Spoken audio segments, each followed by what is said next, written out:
नमस्कार सबैजनालाई।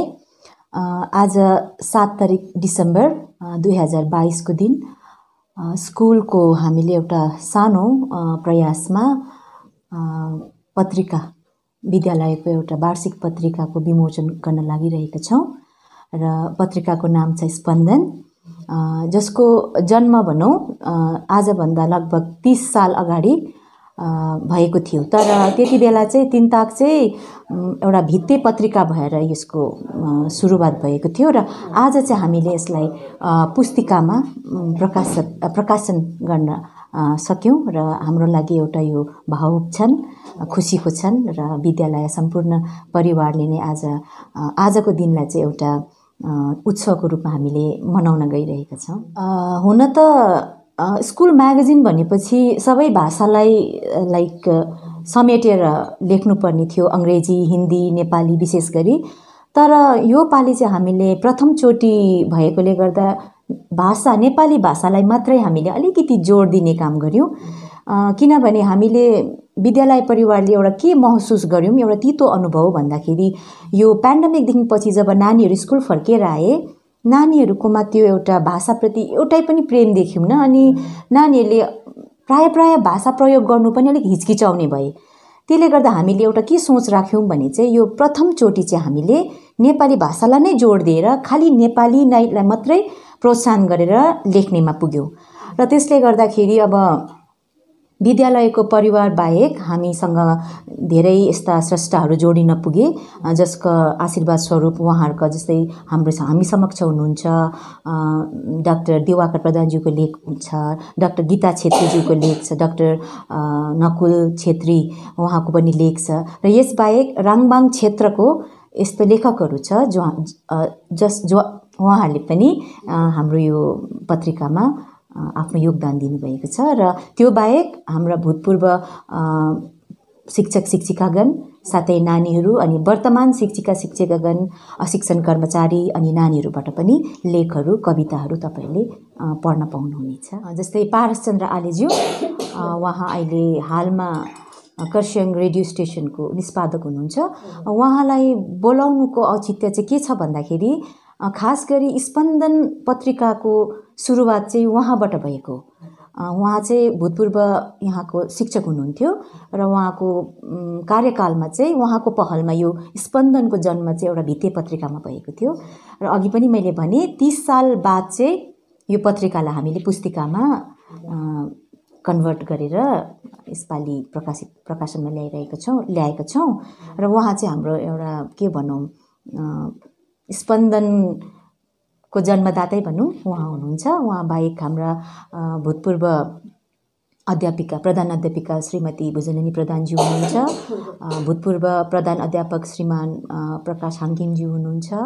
यसै गरी विद्यालयबाट अवकाश प्राप्त गर्न हुने सहशिक्षक सहशिक्षिकागणहरू पनि आज हाम्रो निमन्त्रणालाई स्वीकार गरेर आउनुहुँदैछ। विशेष गरी चाहिँ म मेरा साथीभाइ भन्छौं, हामी त एउटा टिममा विश्वास गर्छौं, टिम वर्क छ हाम्रो स्कुलमा र मेरा पाठशालाका सहशिक्षक सहशिक्षिका गण साथै अशिक्षण कर्मचारी वर्ग उहाँहरूको सहयोगले सम्भव हुन लागिरहेको छ र उहाँलाई म धन्यवाद दिन चाहन्छु, किनभने उहाँहरूको सहयोगले सुझावले गर्दा आज यो सबै कुरा सम्भव भयो।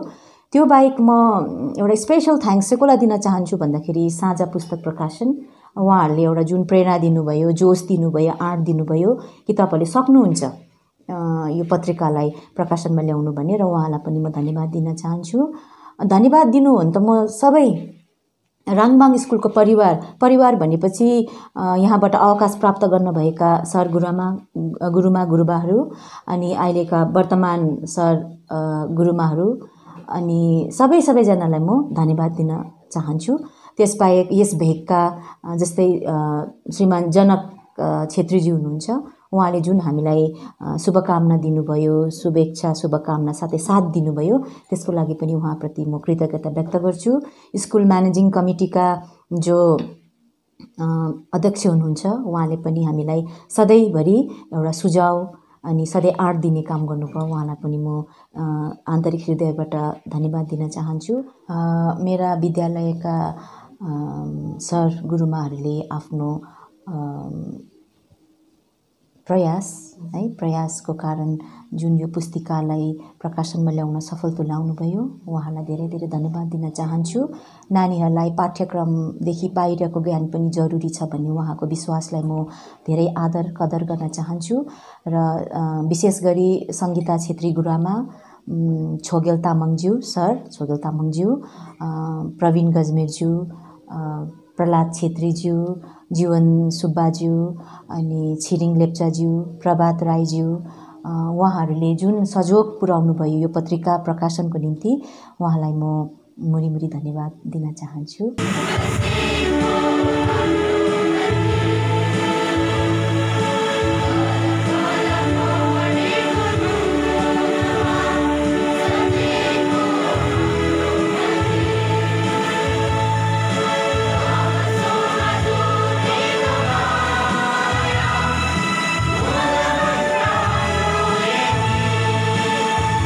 विशेष स्पन्दन पत्रिकाको आज विधिवत लोकार्पण पनि हो, विमोचन पनि। र विशेष विद्यालयमा म प्रथम आउँदाखेरि यो स्पन्दन पत्रिका प्राय पुरानो जीर्ण अवस्थामै थियो, तर त्यति बेला देखिन्थ्यो, हेरिन्थ्यो मात्रै अनि राखिन्थ्यो।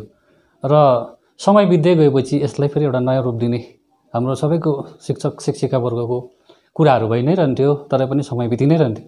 यसरी सबै पाठशालाहरूले निरन्तर रूपमा आफ्नो पत्र पत्रिकाहरू निकाल्न थाल्यो, तर पनि हामी त्यसरी नै बसिरह्यौँ अनि क्लासहरू गरिरह्यौँ। फेरि त्यसकै विषयमा चर्चा पनि हुँदैनथ्यो। त्यहाँदेखिको बिस्तारै यसको हामीले खोज्दै जाँदाखेरि झन्डै 90को दशकतिर चाहिँ यो स्पन्दन पत्रिकालाई वैज्ञानिक रूपले चाहिँ यसको चित्र अङ्कित गर्नुभएको रहेछ। साइन्सको शिक्षक हुनुहुँदो रहेछ पारसचन्द्र आले सर, उहाँ चामङकोटी गाउँको हुनुहुँदो रहेछ। अहिले उहाँ अल इन्डिया रेडियोमा काम गर्नुहुन्छ, आकाशवाणी खरसाङमा। र त्यहाँ उहाँको त्यो जुन चाहिँ सम्पादक गर्नुभएको थियो उहाँले भित्ते पत्रिकामा उहाँले गर्नुभएको रहेछ। अनि त्यसलाई राम्रोसँगले हेर्दा निहाल्दाखेरि धेरै वैज्ञानिक प्रकारको त्यो छ। र अहिलेको औचित्य पनि त्यही छ कि पहिलाकोहरूले साहित्य धेरै लेखे अनि उनीहरूले धेरै गरेर गए र आउँदो भाइ बहिनीलाई हामीले कस्तो प्रकारले चाहिँ यो स्पन्दन पत्रिकाले ज्ञान दिन सक्छौँ भन्दाखेरि चाहिँ त्यो चित्रलाई हेर्दाखेरि मलाई कस्तो लाग्यो भने एकदमै साइन्टिफिक छ त्यो। र अबको आउँदो जुन चाहिँ साहित्य लेखिनुपर्छ नि त्यसमा पनि यो धेरैवटा विषयहरूलाई पनि समावेश गरेर चाहिँ लेखिनुपर्छ जस्तो लाग्छ। र अहिले चाहिँ फर्स्ट भएको कारणले गर्दा यसमा विशेष साहित्यिक छ, एक दुईवटा आर्टिकलहरू, जस्तै अब सरहरूले ऐतिहासिक यो स्कुलकै विषयमा, त्यहाँदेखिको अरू कतिवटा लेखहरू छ जस्तै समावेश गरिएको छ। त्यस प्रकार हाम्रो बाल नानीहरूको चिचिला हाम्रो विद्यार्थीहरूले जमर्को गर्नुभएको छ लेख्नु। त्यसमा पनि कतिवटा हाम्रो नानीहरूले लेख्दाखेरि के गर्नुभएको छ भने एउटा दुईटालाई चाहिँ हामीले बनाएर अथवा कति नानीहरूले चाहिँ राम्रै गरेर चाहिँ लेख्नु भएको छ। किनभने उनीहरू मैले अघि भने चिचिला भनेर, र उनीहरूलाई चाहिँ हामीले जुन एउटा बेस दिँदैछौँ साहित्यप्रतिको जुन चाहिँ एउटा हामीले दिँदैछौँ त्यो चाहिँ उहाँहरूकोबाट राम्रोसँगले बनिँदै आउँदैछ। र अहिले आइपुग्दाखेरि चाहिँ के भयो भने स्कुलमा एउटा प्लेटफर्म जस्तो बन्यो पत्रिका निकाल्ने। र अहिले स्पन्दनले हाम्रो भाइ बहिनी विद्यार्थीहरूलाई नेपाली भाषाको क्षेत्रमा र नेपाली साहित्यमा सँगै नयाँ अरू कुराहरूमा पनि यो पत्रिकाले चाहिँ ठुलो काम गर्छ भन्ने चाहिँ हामीले सोचेर फेरि यो स्पन्दन पत्रिकालाई वार्षिक गरेर चाहिँ गरेको चाहिँ हामीले आजदेखि लोकार्पण गरेको नि। सङ्गीता छेत्री, सहशिक्षिका, राङभाङ उच्चतर माध्यमिक विद्यालयबाट। र तपाईँको प्रश्नमा म जाँदैछु है। विशेष गरेर यस पत्रिका आज हामीले विमोचन गर्दैछौँ र यहाँसम्म आइपुग्नुको लागि चाहिँ हाम्रो विद्यालयका सम्पूर्ण शिक्षक शिक्षिकावर्ग साथै हाम्रा विद्यालय प्रभारी श्रीमती अनुराग राई सँगै हाम्रा अशिक्षण कर्मचारीहरू पनि एकदमै ज्यादा लागि परिदिनु भयो। उहाँहरूको एकदमै मद्दत बेसी नै भयो। त्यसरी नै हाम्रो पूर्व विद्यार्थीहरूबाट पनि हामीले धेरै नै लेखहरू पाउन सक्यौँ, कविताहरू आउन सक्यो। सँगसँगै हाम्रा शिक्षक शिक्षिका भूतपूर्व शिक्षक शिक्षिका वर्गले पनि हामीलाई धेरै नै माया गरेर उहाँहरूले आशीर्वाद स्वरूप हामीलाई धेरै लेखहरू पठाइदिनु भयो। अनि सँगसँगै गाउँघरका सामाजिक व्यक्तित्वहरूले पनि हामीलाई यसरी लेखहरू पठाइदिनु भयो। सँगसँगै अन्य जस्तो हाम्रा पूर्व शिक्षक है जसले चाहिँ हामीलाई पढाउनु भएको पारस चन्द्र आले सर, उहाँको सम्पादकमा जुन चाहिँ त्यो भित्ते पत्रिका 90 को दशकमा भएको थियो, उहाँले बनाउनु भएको थियो। उहाँले पनि एकदमै हामीलाई शुभकामना सँगसँगै उहाँले आफ्नो लेखहरू पठाइदिनु भयो। उहाँले एकदमै धेरै नै हामीलाई अब यो ठाउँमा पुर्याउनु सक्नु चाहिँ उहाँको पनि एकदमै मुख्य रूपमा उहाँको पनि हात रहेको छ। त्यसरी नै हाम्रा सर हुनुहुन्छ डाक्टर दिवाकर प्रधान सर, उहाँ काशी हिन्दू विश्वविद्यालयमा हुनुहुन्छ। उहाँले पनि एउटै फोन गर्दाखेरि नै त्यो फोनको भरमा पनि उहाँले पनि हामीलाई यसरी टेवा दिँदै आउनुभयो।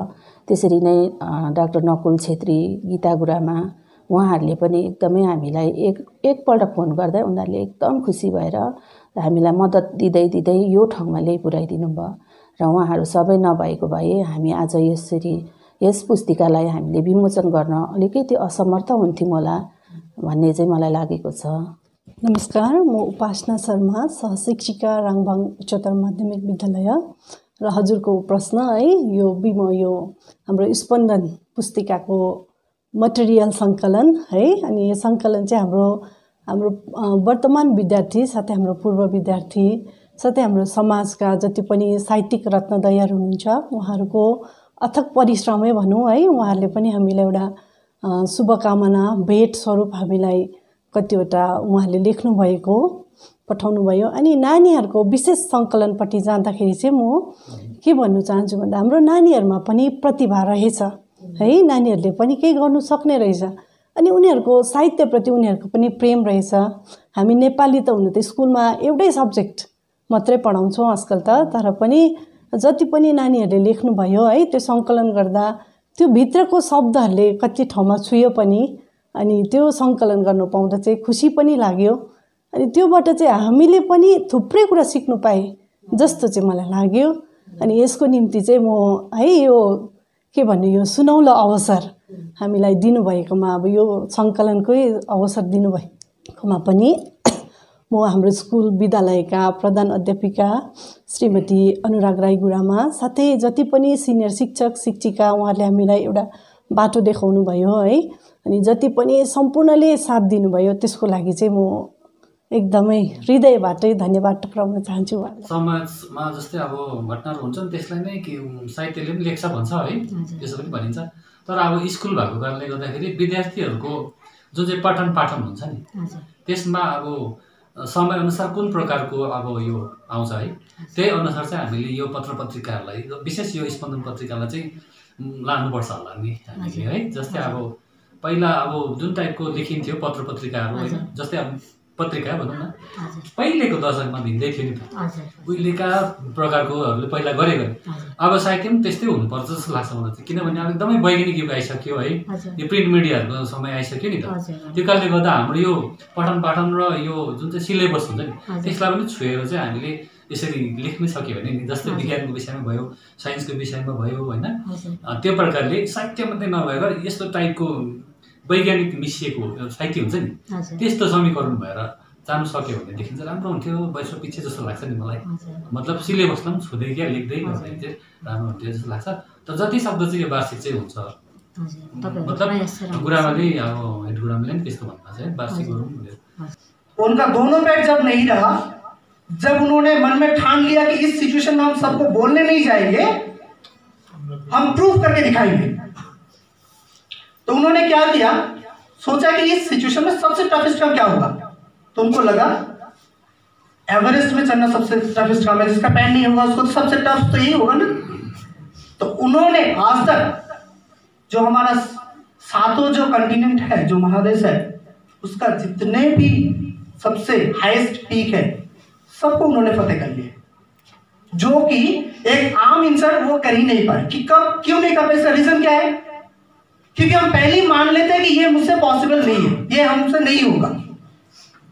लेकिन जब मन में ठान लेते हैं कि नहीं मुझे ये करना है तो करना है, बस ये जिद चाहिए। और ये जिद हमारे स्टूडेंट्स में तो उस एज में तो हम ऑलरेडी इस एज को क्रॉस करके आ चुके हैं, हम सबको पता है उस एज में होता है। लेकिन उसको सिर्फ टीचर्स का काम है उसको सही एक दिशा देना। उनके पास एनर्जी है, उसको सिर्फ आपको चैनलाइज करना है बस। अभी इसका प्रोसेस बहुत कुछ हो सकता है, मतलब जैसे कि एक एक स्टूडेंट, हमने जैसे बोला डाइवर्स स्टूडेंट है, तो वो आपको करना होगा। इसलिए मुझे लगता है कि हम अगर एक क्लास लास्ट में हफ्ते में एक दिन अगर ये एक क्लास रख दे जिस दिन कोई पढ़ाई नहीं होगा, हो सके तो हम एक इसी हॉल रूम में लाके स्टूडेंट्स को, मान लीजिए कि प्रोजेक्टर तो शायद होगा स्कूल में, तो कोई एक किसी का एक इंसिडेंट, किसी फेमस पर्सन का जो लाइफ जो हुआ उनके बारे में कुछ हमने डिस्कस किए। हर एक हफ्ते एक एक फेमस पर्सन के बारे में हम लोग नॉलेज देंगे। इतना भी नहीं होगा तो क्लास 5-6 में एक टीचर को, मतलब वो एक क्लास ही रख दीजिए और एक एक टीचर को बोल दीजिए कि उस दिन आप कुछ पढ़ाए मत, उस दिन स्टूडेंट्स का प्रॉब्लम सुनिए एकदम, कि कौन सा टीचर का क्लास आपको बोरिंग लगता है। बोरिंग मतलब इसमें कोई इररेस्पेक्ट वाली कोई बात नहीं है। क्या क्या प्रॉब्लम उन लोगों को लग रहा है, क्या क्या प्रॉब्लम फेस कर रहा है, उनसे भी कुछ सुनिए। क्योंकि हमारा होता है ना अभी एकदम तो क्लासरूम क्या हो गया, लेक्चर में तो जैसा हो गया है ना, टीचर जाते हैं एकदम 1 घंटा, वो जो भी है। अभी इतने सारे मतलब सब्जेक्ट्स, नेपाली, उसके बाद मैथ, उसके बाद इंग्लिश, तो ये कभी पॉसिबल नहीं है कि एक स्टूडेंट्स को हर एक सब्जेक्ट में रुचि हो, कभी पॉसिबल नहीं है। तो इसका मतलब ये है कि 7 सब्जेक्ट में शायद 2 सब्जेक्ट में उनको उस दिन मन नहीं है, उनका 5 में शायद हुआ होगा लेकिन 2 में मन नहीं है। लेकिन जिस दिन उसको मन नहीं है, मतलब जिस सब्जेक्ट में मन नहीं होगा, तो वो क्या करेगा, थोड़ा इसको डिस्टर्ब करेगा, थोड़ा उसको डिस्टर्ब करेगा, कुछ और मन में आएगा उसके, उसी टाइम में हमने उनको डांट दिया।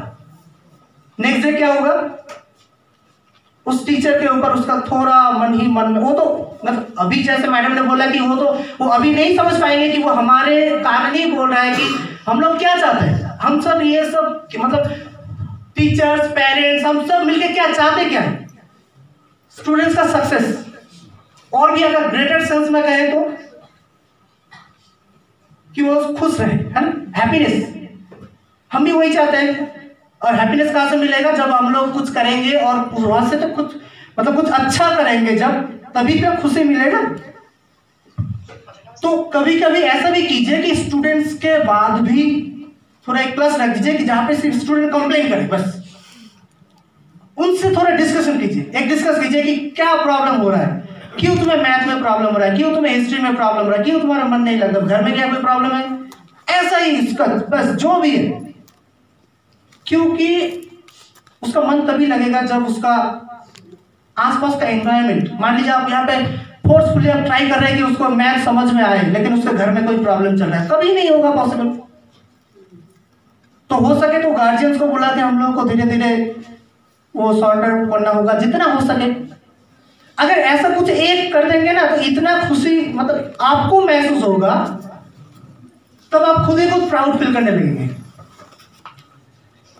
तो मुझे ऐसा लग रहा है कि हर एक वीक में अगर हम ऐसा कोई फेमस पर्सनालिटी के बारे में कुछ डिस्कशन करें तो क्या होगा, अगर सालों में 20-30 पर्सनालिटी के बारे में ऐसा कुछ डिस्कस हो क्लासरूम में, तो स्टूडेंट्स के मन में कभी कभी ऐसा लगेगा नहीं मुझे नेताजी जैसा बनना है, मुझे रविन्द्रनाथ टैगोर जैसा बनना है। कोई किसी ना किसी के साथ तो रिलेट करेगा, एक ना एक के साथ जरूर रिलेटेड वो तो होगा। कोई मान लीजिए कोई रुचि है कुछ कविता लिखने में, तो वो रविन्द्रनाथ टैगोर को फॉलो करेगा, भानुभक्त को फॉलो करेगा। किसी को थोड़ा साइंस में रुचि है, किसी को थोड़ा मैथ में रुचि है, तो रामानुजन के दिन वो बहुत एक्टिव हो जाएगा और वो थोड़ा क्यूरियस हो जाएगा कि ये कैसे हुआ, कैसे पॉसिबल हुआ। तब उसको भी मन में वो बिलीव आएगा कि नहीं, उस टाइम में उस सिचुएशन में जब हम सुनते हैं कि जैसे स्कूल्स पहले का, जब हम मतलब जब भी स्कूल में जाते हैं, हमारे रिटायर्ड टीचर्स जो है उनसे हम सुनते हैं कि उस टाइम में आज से 20 साल पहले 30 साल पहले ऐसा हो रहा था, स्कूल ये भी नहीं था वो भी नहीं था। हमारे दार्जिलिंग में ना का लिस्ट अगर हम निकालें तो वो तो आपको पता ही है कि क्या क्या नहीं है का लिस्ट अगर निकालेंगे तो वो तो खत्म ही नहीं होगा। लेकिन इतने सारे ना के बावजूद आप लोग जो इनिशिएटिव ले रहे हैं, इसको सच में मतलब इस तरह का इनिशिएटिव हर एक स्कूल में होना चाहिए। और हमने जैसा बोला कि हमारे भारत सर जैसा, हमारे सभी टीचर जैसा जो है यहाँ पे इस जैसा टीचर हर एक स्कूल में होना चाहिए। तो हम ज़्यादा टाइम और नहीं लेंगे, मैडम से रिक्वेस्ट करेंगे। उस टाइम में हमने तो स्कूल में रिक्वेस्ट किया, लेकिन वो तो हेड टीचर ने वो तो बोल गए सिर्फ ठीक है कर लेंगे, लेकिन बाद में किया नहीं। लेकिन मैडम से हम रिक्वेस्ट करेंगे और हम आगे जाके सब स्कूल से भी रिक्वेस्ट करेंगे कि ऐसा एक क्लास वीकली होना चाहिए। मुझे ऐसा लग रहा है, आप लोग थोड़ा विचार करके आप लोग थोड़ा देखिएगा। और शायद स्कूल में एग्जाम क्या हो चुका है कंप्लीट, तो ठीक है हम और कुछ नहीं कहेंगे। और सभी हमारे यहाँ जितने गेस्ट हैं हम सबको तो उतना जानते नहीं, लेकिन यहाँ आने के बाद बहुत सारे गेस्ट से मिलने का मौका मिला, पारस सर और हमारे डॉक्टर साहब और जो है सबसे मिलने का मौका मिला, इसके लिए बहुत धन्यवाद मैडम आपको। और सबको आज के दिन का फिर से एक बार शुभकामनाएं। Thank you.